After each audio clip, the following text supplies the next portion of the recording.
မောင်မိုက်နေတဲ့နန်းတော်ခမ်းမကြီးတစ်ခုထဲမှာအမတ်ကြီးတူဟာဘရင်ကြီးကိုအကြံပေးနေတယ်လို့မြင်အောင်ကြည့်လိုက်ပါ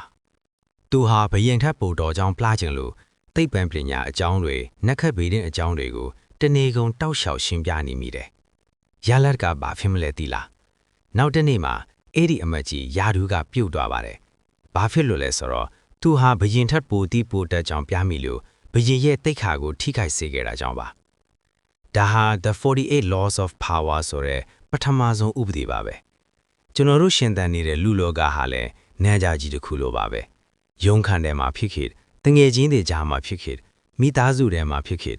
အာနာဆိုတာမျက်မြင်မရတဲ့ကြိုးတန်းတွေလိုအားလုံးကိုချုပ်ကင်ထားပါတယ်ဒီစာအုပ်ကတင့်ကိုအနိုင်ကျင့်တဲ့သူဖြစ်အောင်သင်ပေးမှာမဟုတ်ပဲလောကကြီးရဲ့ကစားကွဲမှာသူတစ်ပါးရဲ့အသုံးချခံမဖြစ်အောင်ဘလို့ကာကွယ်ရမလဲဘလို့နီးဖြူဟာမြောက်နေထိုင်ရမလဲဆိုတာကိုလမ်းပြွန်ပေးမှာပါ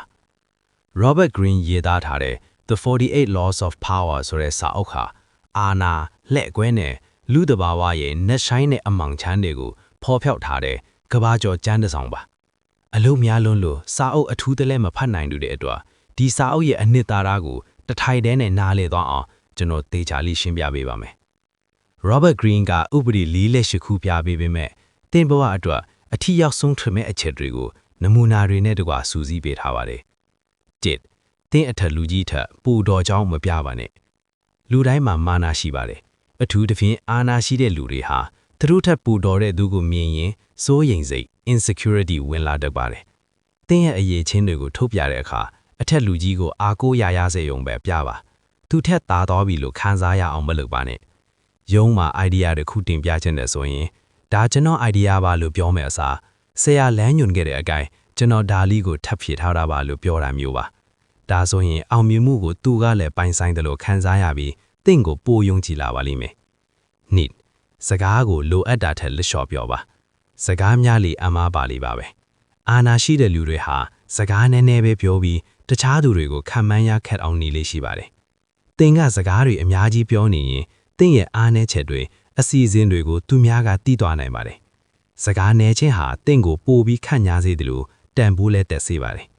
ဇီဝရေးဆွေးနွေးပွဲတစ်ခုမှာကိုယ့်ဘက်ကအချက်လက်တွေအကုန်អော်ပြောမဲ့အစားတစ်ဖက်လူပြောတာကိုနားထောင်ပါသူတို့ဘာလိုချင်လဲဆိုတာသိမှာတင်ကလူရင်းတူရင်းပဲတုံ့ပြန်ပါ3လှုပ်ဆောင်ချက်ဖြင့်တတ်သိပြပါငင်းချင်ချက်ဖြင့်မဟုတ်စကားနိုင်လူလာကခဏသားအောင်မြင်မှုပဲရပါမယ်ဒါပေမဲ့တစ်ဖက်လူရဲ့စိတ်ထဲမှာတော့အမုန်းဓာတ်တွေကြံ့ခဲ့ပါလိမ့်မယ်တခုခုကိုမှန်နဲ့ထင်ရင်ပါဇက်နဲ့ငင်းမနေပါနဲ့ရလက်ကိုပြလိုက်ပါဒါကပူပြီးထိရောက်စေတယ်လို့ရန်သူလည်းမမြောက်စေပါဘူး project တစ်ခုကိုဒီနီလန်းနဲ့လုပ်စေတဲ့တယ်လို့ညင်းမဲ့စားအဲ့ဒီနီလန်းနဲ့လုပ်ပြလိုက်တဲ့ prototype လေးတစ်ခုကိုပြလိုက်တာကဘယ်စကလုံးထပ်မှပိုးပြီးနားဝင်စေပါလိမ့်မယ်လီကိုကိုမိနေတာအောင်လုပ်ပါလောကမှာအသုံးဝင်တဲ့လူဖြစ်ဖို့ထက်မရှိမဖြစ်ဖြစ်ဖို့ကပိုအရေးကြီးပါလေလူတွေကတင့်ကိုလိုချင်နေစောက်တင့်ကိုဘယ်သူမှမဖယ်ရှားရပါဘူးတင့်မှာပဲရှိတဲ့ကျွမ်းကျင်မှုဒါမှမဟုတ်တင်စီကပဲရနိုင်တဲ့အကူအညီတစ်ခုခုကိုဖန်တီးထားပါကုမ္ပဏီတစ်ခုမှာလူတိုင်းလုပ်နိုင်တဲ့အလုပ်ထက်ခက်ခဲတဲ့ software တစ်ခုဒါမှမဟုတ်အရေးကြီးတဲ့ customer ဆက်ဆံရေးတစ်ခုကိုတင်တဲ့အောင်ထဲကပဲဂိုင်းတွယ်နိုင်ရင်တင့်ရဲ့အာဏာကခိုင်မြဲနေမှာပါငါရည်ရွယ်ချက်ကိုလွှဲဝထားပါလူတွေကတင်ပါလို့မယ်ဆိုတာကြိုထီးနေရင်သူတို့မှပြင်ဆင်ချိန်ရသွားပါလိမ့်မယ်တင့်ရဲ့နောက်ဆုံးပန်းနိုင်ကိုဘယ်တော့မှအကုန်စီမထုတ်ပြပါနဲ့လူတွေကိုမြူမုံဆိုင်နေတဲ့တောင်တိုင်ကြားမှာပဲထားလိုက်ပါတင်ကယာဒူးတိုးဖို့ကလေးတူကြိုးစားနေတယ်ဆိုရင်အဲ့ဒီအစီအစဉ်ကိုလူတကာလိုက်ပြောမယ်အစားလက်ရှိအလုပ်ကိုပဲအာရုံစိုက်နေတယ်လို့မျိုးဟန်ဆောင်ထားပါပြိုင်ဘက်တွေကတင့်ကိုတတိမထားမိတဲ့အချိန်မှာတင်ကအပိုင်ဖမ်းနိုင်ပါလိမ့်မယ်ဒီစာအုပ်ကိုဖတ်လိုက်တာနဲ့တင်ဟာအပြီးကင်းစင်တဲ့ယုံကလေးဘဝကနေပါနတ်တဲ့ဝင်းဘလူးတကောင်လိုစဉ်းစားတက်လာပါလိမ့်မယ်လောကအမြင့်ကျဲလာခြင်းလူတွေဘာကြောင့်ဒီလိုပြုတ်လုံနေကြတာလဲဆိုတာကိုစိတ်ပေးတာရှူတောင်းကနေနားလည်လာပါလိမ့်မယ်တစ်ဖက်လူကတင့်ကိုလှဲ့ကွက်တုံးနေပြီလားဆိုတာချက်ချင်းရိတ်မိလာပါလိမ့်မယ်စိတ်ခံစားချက်နောက်ကိုမလိုက်ဦးနှောင်နဲ့ဆုံးဖြတ်တက်လာပါလိမ့်မယ်ဒီစာအုပ်ကတချို့နေရာတွေမှာရက်ဆက်လွန်းနဲ့ကောက်ကျစ်လွန်းတယ်လို့ထင်ရနိုင်ပါတယ်ဒါပေမဲ့ကျွန်တော်ကတော့ဓာတ်ကိုလက်တွေ့လော်ကီချမ်းလိုပဲမြင်ပါတယ်ဓာတ်တစ်လောင်းလိုပါပဲဟင်းတီးဟင်းရွက်လက်အုပ်တုံးမလားဆိုတာတင့်အပေါ်မှာပဲမူတည်ပါတယ်ကျွန်တော်အနေနဲ့အကြံပေးချင်တာကတော့ဒီဥပဒေလေးကိုတစ်ဖက်လူကိုနှိပ်ကွက်ဖို့မသုံးပဲကိုယ့်ရဲ့အောင်မြင်မှုလမ်းကြောင်းမှာအနောက်ရှက်တွေကိုကြော်လွှနိုင်ဖို့လက်နက်အတနဲ့သုံးဆွဲစေချင်ပါတယ် The 48 Laws of Power ရဲ့အနှစ်ချုပ်ကတော့အာဏာဆိုတာရှောင်လွှဲလို့မရတဲ့ကစားကွင်းတစ်ခုပါသင်ကမကစားချင်ဘူးလို့ညင်းနေရင်တောင်သင်ဟာအဲ့ဒီကစားကွင်းရဲ့နယ်ရုပ်တစ်ခုဖြစ်နေပါပြီအမှန်တရားနဲ့ရိုးသားမှုဟာကောင်းမွန်တဲ့အရေးချင်းတွေဖြစ်ပေမဲ့ဖြူဟာမပါတဲ့ရိုးသားမှုဟာသင်ကိုအသုံးချခံဖြစ်စေတတ်ပါတယ်